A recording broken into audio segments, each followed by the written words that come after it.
This is every single fight to make next after UFC 324 with a little bit of a recap. So let's just get straight into it. Let's just start off with the main event of Justin Gaethje and Paddy Pimblett, who literally went to war in the main event. And all week I was thinking it was going to go to a decision, but I just had a feeling that either Gaethje was going to finish him on the feet or Paddy was going to submit him, and I kind of just went with the latter. I need to stop influencing my picks on what other people are saying, but yeah, really good fight. Gaethje clearly won about 3 rounds to 2 or 4 rounds to 1. Yeah, the last round could go either way, but it still wasn't enough for Paddy to win. The first round, Paddy got dropped literally seconds into the fight. Second round, I think Paddy got dropped twice. Those are the worst rounds for him. The third round, Paddy was actually building up, and it looked like the fight was about to change. But then the fourth round, I think Paddy got dropped again. Or maybe he just got rocked a few times, I can't remember. No, he definitely got dropped. Then in the fifth round, he got rocked multiple times, but he also managed to rock Gaethje a few times. And it's just he's got some of the weirdest striking on the planet, but he's still managing to land good shots and actually rock Gaethje in moments too. Obviously, I did choose Gaethje. I did choose Paddy to win. I'm a bit salty about that one. Bit salty, just a little bit salty about that one. But yeah, I don't even know, to be honest. Does Gaethje beat Topuria? That's definitely the fight to make next. No, he's getting fucking slimed out. But it was a really good fight, a really good war.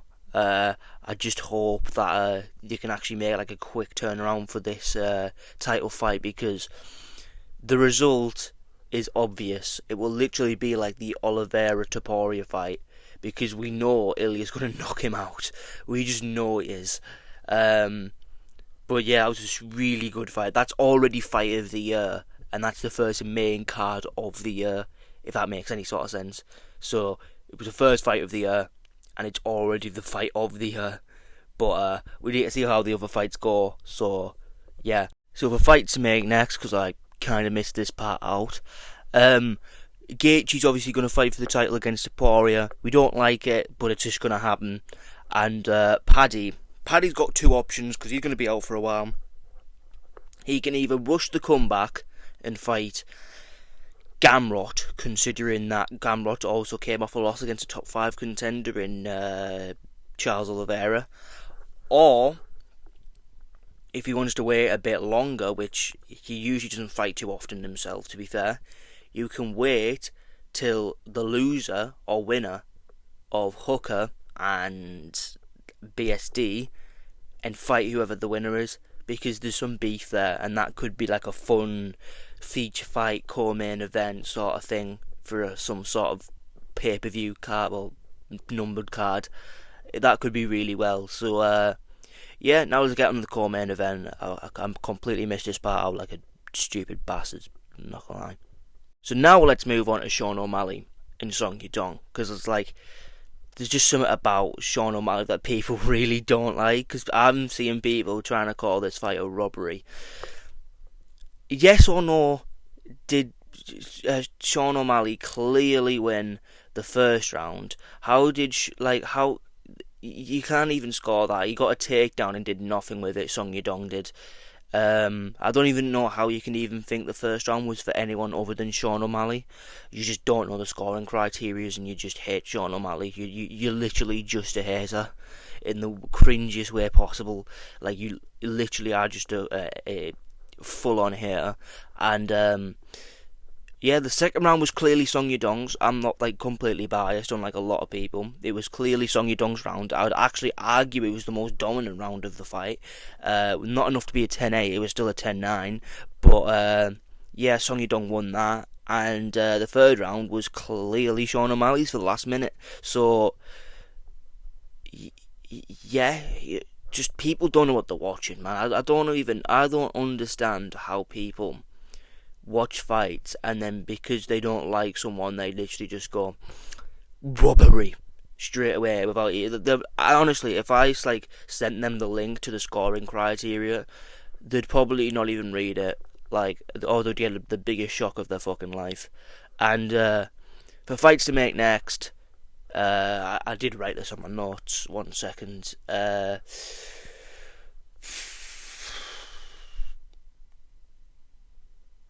Sean O'Malley versus Yan.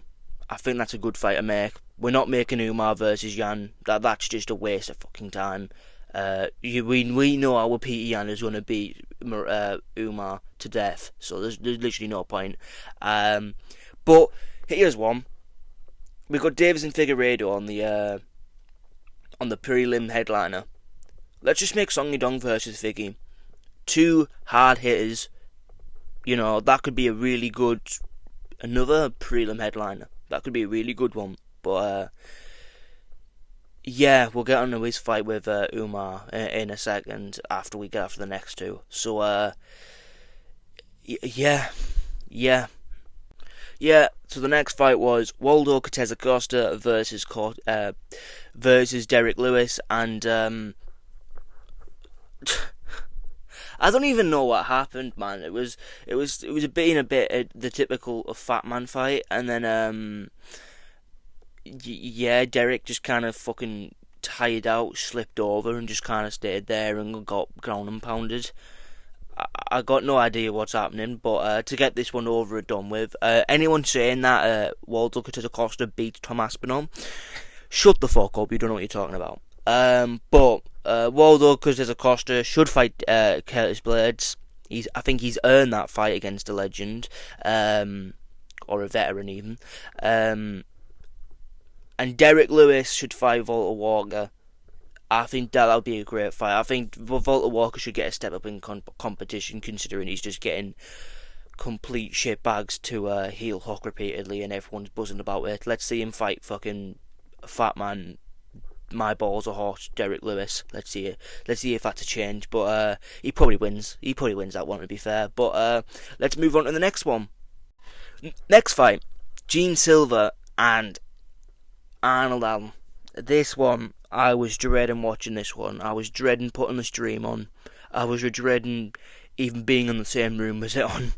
But you know what, Arnold Allen did really well in this fight. Didn't get knocked out, which was really good. It looked like he got rocked a few times, maybe. But I don't know, like, this fight definitely could have went to him if he just threw a lot more. I don't know if he broke his hands like he always seems to do in every single fight. But in the third round, he just stopped throwing.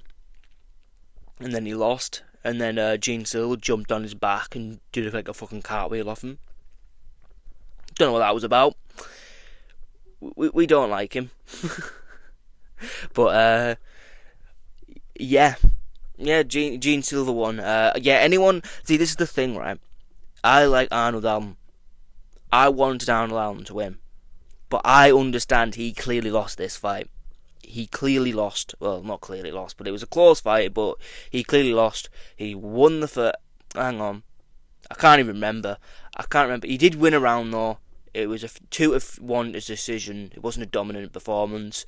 If anything, Arnold Allen was up in terms of like outlanding him, out-technicaling him, and just Gene Silver is just a fucking powerhouse, isn't he? He just is. But what that fight showed me is that I don't think he beats Volk anymore. I used to think he beat Volk even after the Diego Lopez fight because he was getting on, but I don't think he beats Volkanovski.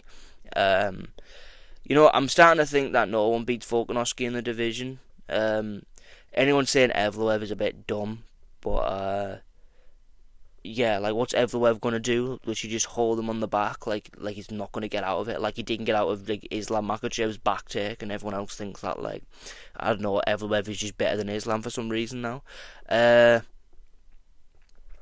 Fights to make next.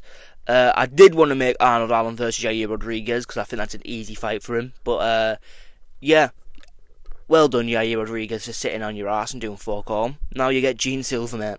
And Arnold Allen, I don't think he should fight down in the rankings again. I think he should fight someone around his level. So it's either 7, 5. And I think he should fight Aljamain Sterling.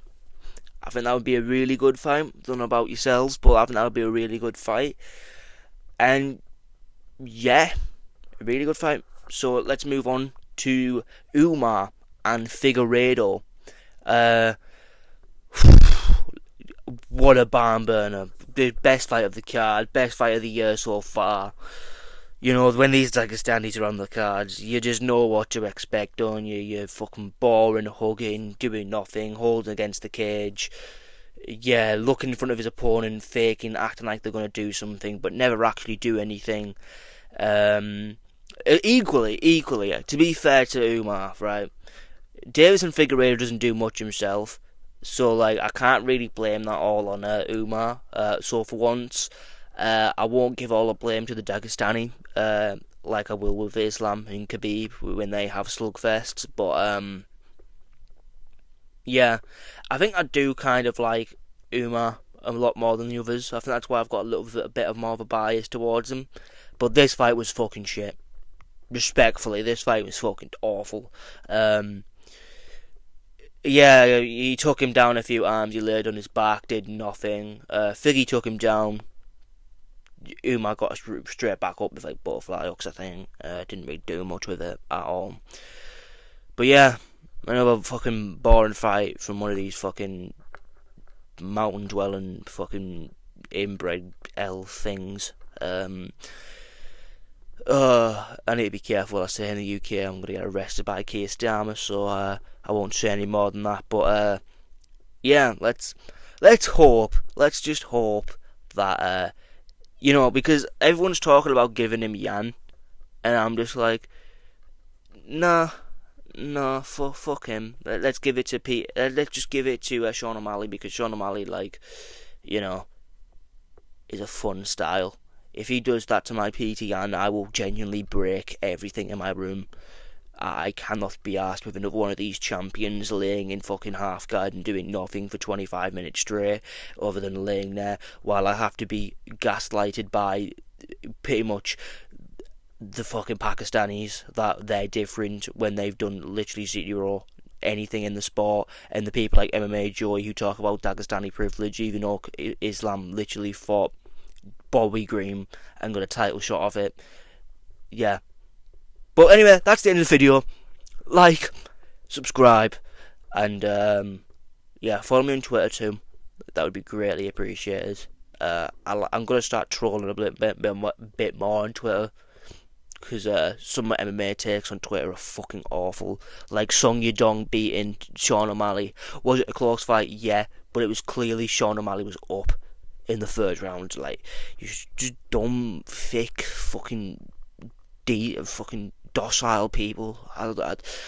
I'm honestly like questioning, like, how the fuck do people put their fucking shirts on in the morning to go to work? Because if they thought like anyone won that fight, it's Sean O'Malley, man. But yeah, I can't even be bothered ranting. I'm too tired, man. I've just done a fucking 12-hour shift, came in, watched the fights, and now I'm like, I've been up for like, what time is it now?